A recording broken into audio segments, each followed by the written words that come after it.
Hello，大家好，我係中意返工嘅黎小姐。今日嚟到加拿大牧場，準備做一日牛奶妹，帶大家睇下我平時返工嘅日常啦。呢個就係我哋平時返工嘅地方。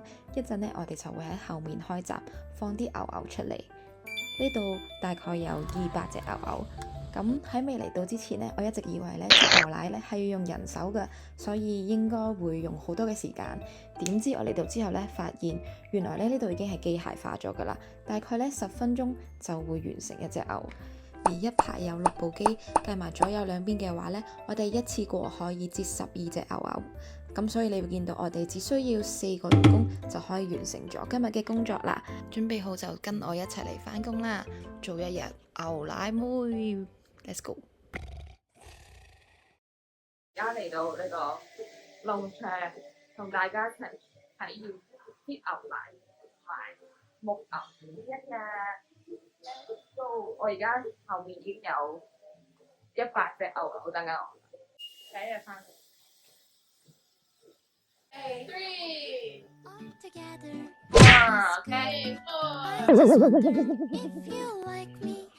4、5、Who wanna be the 5？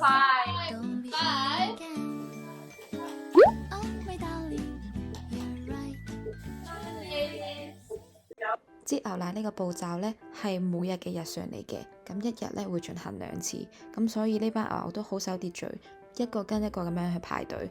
我哋一般呢都會數到6，然後呢就閂閘嘅，咁啲牛牛就會喺閘後邊等我哋啦。你睇下呢隻牛牛，等咗好耐都未到佢，等到可以唱翻首張學友嘅等你等你等你，一世一世等你啦。咁而其他嘅牛牛咧都喺下面等緊，幫緊你。之後見到有一隻牛牛已經坐低咗，咁後面嗰隻牛牛就撞佢，然之後咧就衝咗上去插隊啦。而呢一個員工咧就行得好快喎，呢個阿婆。咁我諗緊佢做咩行得咁快啦？點知佢已經預計到有人會賴屎。今日我已經上咗清零，然後第一樣我哋要將呢一個 cream 咧就擠落嗰個牛牛嗰度，咁樣疊1、2、3，有次我哋條尾太長咗，4，最後一隻掹開我哋條尾，之後1、2、4。安置好啲牛牛之後，我哋就會進行第一個步驟，就係消毒啦。將支消毒藥水點落牛牛嘅每一個乳頭度，然後再用毛巾呢去抹翻乾淨。每一隻牛牛都有屬於自己嘅專屬毛巾，咁去防止佢哋交叉感染。所以每次抹完一隻牛牛之後呢，我哋就會將條毛巾放低，咁再用另一條呢去抹另一隻牛牛啦。呢個時候就係好考驗你技術嘅時候啦。如果你太大力或者令到佢哋唔舒服嘅話呢，就會發生呢個情況。唔好搞我後面 ，OK？ 如果有啲牛脾氣好嘅話呢，就係你可能抹幾次佢哋都唔會嬲嘅，所以就好在乎佢哋嘅脾氣同埋你嘅手勢啦。片中呢一個女子呢，佢嘅手勢係明顯睇得出佢真係第一日返工乜都唔識嘅。你見到佢有4個儀器，咁就將呢4個嘢呢插喺佢哋嘅乳頭度啦。我未開始啊！佢哋已經出緊牛奶，但我未開始。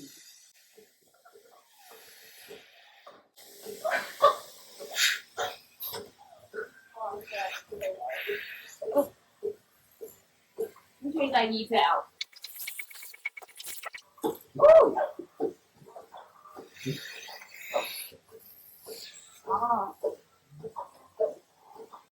新手好似我咁樣呢，將條管放落牛度大概要5分鐘嘅時間，但係一啲有經驗嘅員工，佢哋大概用1分鐘已經搞掂晒㗎啦。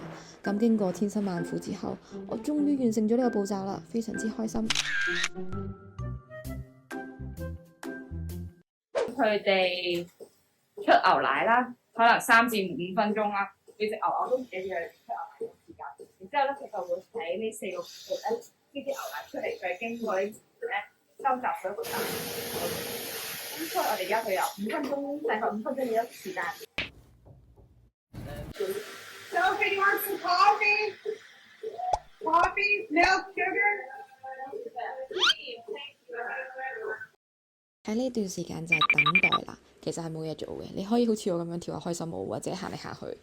啱啱個農場主亦好好人咁樣問我要唔要飲咖啡啊，你可以試下新鮮嘅牛奶喎咁樣。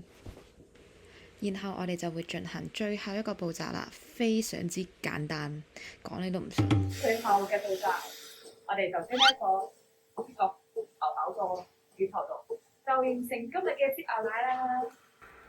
係咪好似好簡單呢？但係婆婆都示範咗一次俾我睇，佢話呢個步驟係比較重要，因為呢一支藥水咧係類似舒緩藥水咁樣嘅，係防止牛牛嘅乳頭受到感染，咁就會影響啲牛奶嘅質素，所以呢一個步驟就要非常之小心啦。你見到其中一隻牛牛嘅機器咧跌咗落嚟，係因為呢個機咧佢會自動感應牛牛入邊嘅牛奶，當佢 feel 到冇晒嘅時候，就會自動脫落啦。係咪覺得好容易呢？其實步驟就唔複雜嘅，大概我諗一日咧就可以上手點樣去擠牛奶噶啦。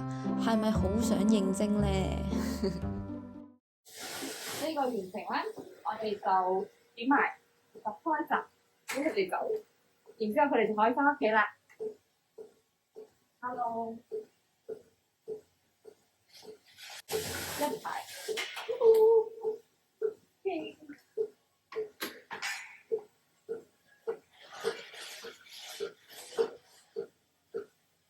Okay, let's go. Let them go.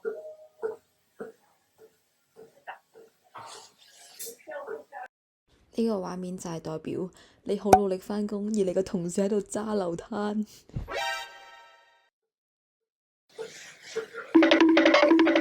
快了！完成咗之後，我哋就開閘放牛牛返屋企，咁佢哋就會沿住呢一條通道咧，返到去佢哋休息嘅地方，咁就如無意外，聽日先會再見到佢哋嘅。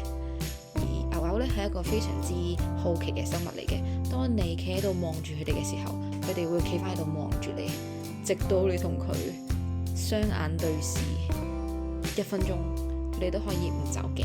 咁就喺度諗緊，究竟呢個人類喺度做緊乜嘢啊？你睇到第一隻牛牛，佢就係非常之迷茫，而我同佢係心情對望咗大概2分鐘嘅時間，然後直到呢一隻牛牛咧，終於覺得唉唔得啦，我真係要翻屋企啦，我黎山嚟噶嘛，我聽日仲要翻工噶嘛，你唔好阻住我啦。咁樣咧，佢哋就一個跟一個咁樣咧，準備翻屋企啦。佢哋大部分時間都好乖嘅，所以你會好中意佢哋。有一啲都好有性格啦，唔跟大隊。所以你見到最後嚟緊呢一隻呢，就會知道大家唔等佢，所以佢就要拼命咁樣跑，仲要最後喺我面前表演跌親。最後嘅最後就係清潔環節啦。我哋要將啱啱用過嘅機器用水沖洗，亦都要呢去到牛牛啱啱企嘅位置呢，用大水喉去沖嘅。未嚟到呢個加拿大牧場返工之前，我一直以為擠牛奶係好難啦，然後要整到自己成手都係牛奶，都可能擠唔到1公升。但係經歷咗今日之後，我發現原來機械化真係好幫到手。我哋基本上用1個鐘嘅時間就可以擠到大概200隻嘅牛牛啦。而呢一個工場，我只係影咗少少嘅部分，就係淨係擠牛奶嘅機器。而佢後面呢，亦都係牛牛平時居住嘅地方呢，我係仲未影到㗎。所以喺下一條片，我會同大家一齊去餵牛牛，同埋睇下呢青少年牛牛同埋一個成熟嘅牛牛，佢哋住嘅唔同地方，同埋佢哋需要嘅環境都唔一樣嘅。所以完成咗今日嘅工作之後，我哋就同一日返工系列 say bye bye 啦。咁下次再見啦，拜拜。你當自己去廁所得唔得？唔使下下要人鼓勵先至去到㗎嘛。你對我要求太